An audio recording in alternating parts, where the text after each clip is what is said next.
Hello viewers, welcome to my new channel Auto Passionate.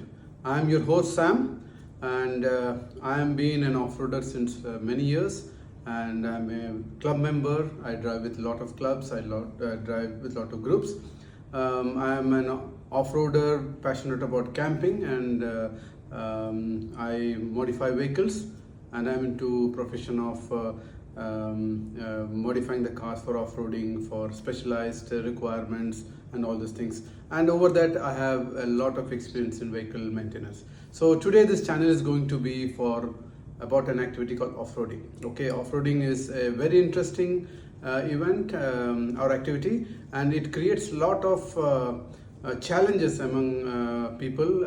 They challenge themselves to go over the what you call hindrances, dunes, obstacles. It creates a unique feeling of achievement when you do off-roading. You make friends, you make a lot of friends, believe me.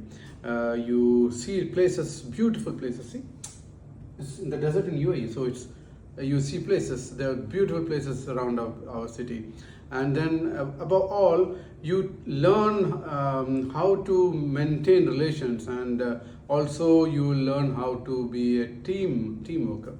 So during off-roading, lot of events happen. You may get stuck, you may have a pop-out tire, you may have a engine damage, you may have a lot of things. But teamwork of the members of the club or the group, that's what comes out. The way people join hands to pull you out of that situation, that's something unique you don't find anywhere, and not in any sports, I believe. Okay, so today is a video for off-roading, but I have made this video especially for the new drivers, those who are thinking of going off-roading, but they don't know how to do, where to go, what to do, which car to buy. It's always a challenge to start anything. Like this video also, I had to face a lot of challenges to put myself into this situation. Anyway, so now let's start this video for the new drivers. So as a new driver, you need to have a good mechanically fit 4x4. When I say mechanically fit 4x4, it means the engine should be good condition, even old, no problem. Transmission should be working, 4x4, the transfer case and all should be working, proper tires, proper brakes, electrically it should be fit, battery should be good, all this. It's a mechanically fit car which can do off-roading. If you're looking for a used vehicle in the market, always remember that before you buy, you make a proper study of the vehicle. You can ask the seller to send the vehicle to any workshop which is dealing in off-roading activities, so they can test the vehicle and tell you, okay, it's fine.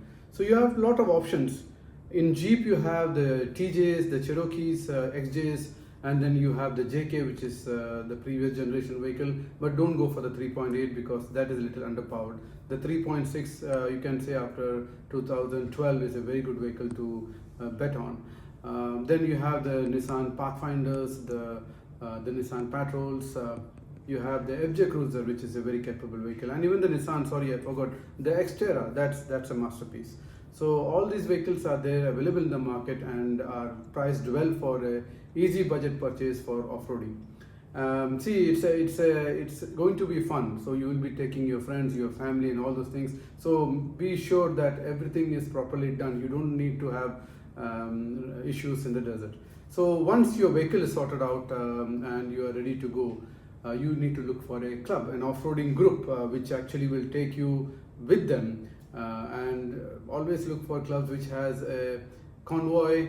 Convoy is the line of vehicles, so they have different convoys: expert, stage 1, stage 2, newbie. So anybody new is going to be called a newbie. So in the newbie, you need to check that this club has a newbie program running, so you can join them. Normally they take you for 2-3 drives before they can say, okay, you can join them as a club member or not. So once you get this club, share phone numbers, tell them before you drive with them that you're a new driver. So they will put you in a convoy which is easy to drive. You will learn from there. There will be marshals telling you what to do, what not to do. I will name a few clubs later in my videos, and we'll have face-to-face interview with them whereby you can choose whom to go with. Now, so once you have the club ready and you are going to start your off-roading, there are certain things you need to get into that vehicle to keep you ready. So I will always say go prepared. So you need to have a very good air compressor. Why an air compressor? Because when you go to the desert, you need to remove the tire pressure. You need to bring it down to required tire pressure. For a newbie, I will say 14 to 15 psi is good. And then you need to take the tire back, air pressure back when you come out of the desert. So you need a tire removing valve, or there are a lot of gadgets available for that. I will again make a separate video for it. You need a tire pressure gauge.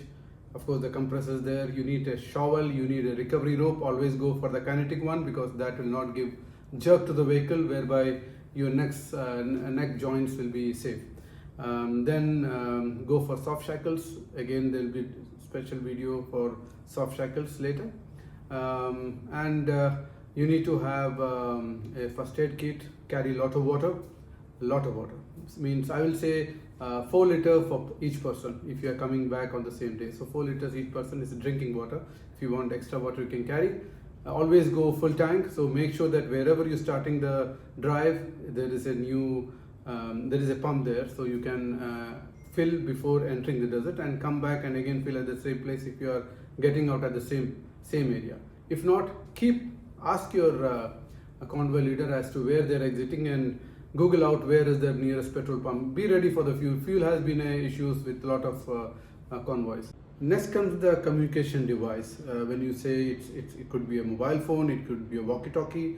You may need to have a proper working GPS either on the phone or a professional the GPS. So GPS is very important, and in case you get lost, you can use the GPS to come out, or at least you can reach your convoy back. So anyway, so apart from this, there is something very important, which are the safety requirements. Like you need to have a flagpole. A flagpole is something which you fix on your car, and it will allow others to know your location rather than climbing a dune. And they are always in the view of the car is such that while going up, you only see the topmost of the sky or the dune, and you don't know what's beneath you. So a flagpole will be the first thing you can see when you come down, and you can apply your brakes. So this is a very important safety feature there. And then the safety flag, and then you have the seat belt cutters and the hammers. This is during adverse situation if there is a rollover, and most of the car, the doors get locked and all. So you need to, even the seat belts get locked, so you need to cut the seats and break the glass to come out. Maybe you'll never need it, but it's very handy, and keep it in such a place where you can get hold of it when there is a rollover situation. So nothing to be worried. Rollover happens only because of most of them being ill-experienced or taking wrong decisions at the wrong time, or when ego kicks in. Anyway, we'll talk about later. So after all this, you need to have a small tool bag in which of course the toolbox is there, the jump starter cable is there, and it's a lot of items. There will be a list I will be putting in where you can find out what all these things are. Then apart from the water, carry a lot of enough food for yourself and your team, not your team, your car occupants, like snacks and chocolate bars and all these things. Carry a good quality sunscreen cream, because in the desert UV is high, and yes, some people may have problem. And of course, you can carry some motion sickness medicines for your passengers, and always advise them to look into one direction. If they are looking on the side, keep on looking there. It's only when they look at the phone or they're trying to read something, motion sickness kicks in, and then that is not a good experience. Not for the driver, not for the occupant. Anyway, and one more thing I forgot to tell you, that when you are getting this car, make sure you get a full insurance coverage and off-road insurance coverage. I don't think for the old cars they will give you, but if you get it, it's fine, because that will help you in a lot of ways in case things go wrong. Well, now you have reached the deflation point. I will just go back to from where we started, and then you pass your numbers to everybody. Know the car in the front, know the car in the back by name. So you can tell them, hello X, I am stuck, please stop. Or hello guy from the back, I am stuck on the other side of the dune, please stop. So this communication is very important to keep the convoy going. Yes, so once we reach this communication and all these things are taken care of, now you are going to move. So when you move, always look toward the front of your car. Don't try to watch, oh, the good scene there. No. You always have to be your eyes on the sand. The sand is not plain. There will be a lot of climbs, drops. You can get some ditches without even knowing it. So you need to be very careful about where you're going. Best to follow the front car and keep on going. Do not lose view on him. You may lose the track, or you may lose the sight of the front car. Please use your walkie-talkie or phone to communicate. So one thing I'll tell you, newbies or new drivers, that don't worry. We clubs are not going to leave you alone. Even if you get lost, they will find you. They are trained to do that. So when you're going with any club, don't be scared that you'll be lost. No, there are marshals in the front, marshal in the back. People are watching you because you are new. That's why I said the first place, tell them that you are new. So once you are moving now, you need to keep an eye on the car in front of you, and also on the car behind you by the mirror. So you need to have a full view of the car in the front. Follow them blindly right now because they know how and where they are going, and keep an eye on the vehicle behind you always, because if you don't see the car behind you, you can communicate to the car in the front that you are not able to see the car behind. Maybe he's stuck, he was unable to communicate. So you also, as a part of a convoy, it's your duty to work as a convoy. So once you communicate with them that the car in the back is not visible, the car in the front will stop and communicate further to the lead, and also they will come back and see what happened. Once you start seeing the car at the back, okay, you just communicate you are seeing them now, or the car behind you will say that he has joined the convoy. Anyway, so keep an eye on the car in front of you and always follow the track. Being new to the desert, you need to look at that car as a point of approach. So you will have to follow him blindly. And of course they will be stopping once in a while. Check your tires for any increase in tire pressure, because when the tire is running the sand, the temperature rises and the pressure goes up, so you need to bring it down back to whatever you set it, either 15 or 14. If you have bead lock, you can go up to 10. That's a different story. But yeah, always check your tires, keep your bonnet open for some heat to dissipate out. Check around your vehicle, talk to others to see how they think, what you have to do. See, always learn from others' experience rather than learning from your own mistakes. So there are a lot of experienced guys in those clubs, and they will teach you, tell you what to do, what not to do. And I believe nobody will give you wrong information. So that's one good thing about the clubs in the desert. And once you have done your drive, again you are filling your tires back, because you need to have a proper pressure on the road. There may be some vibration in the tire. If that happens, you need to rebalance your tire, because if you don't have a bead lock, when you brake, the rim will stop, but the tire will slip on it, and that's where the balance goes out. So the wheel balancing can be done, and if it's a car which you only drive for off-roading, you can just park it. Small little bit of vibration here and there, doesn't matter when it's an old car. But if it's a daily driving car, you need to, yes, keep all those things correct.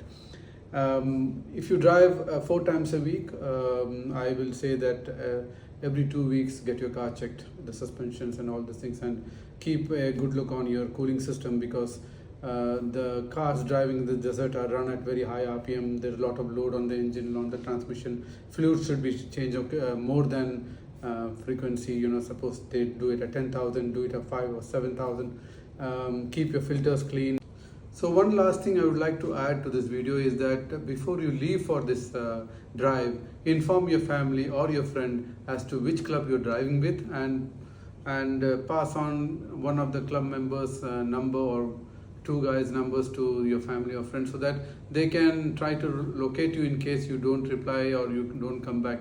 At least they will be in peace with these numbers, so they know where to look for you.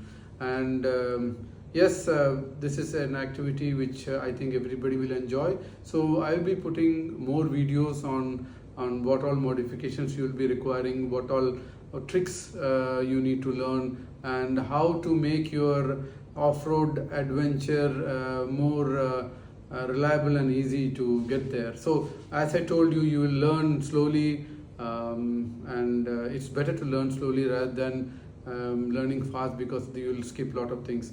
And one thing more is that keep your ego aside for some time, because yeah, you know that you have a car, you can climb it, but the lead is not taking there. So there is a reason why they are not doing this. They know better.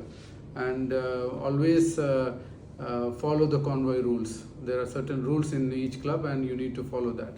So that's all for me today, from me today, and I hope you will be following me in my next videos. Very soon I'll be putting a few more videos, and hope to see you again.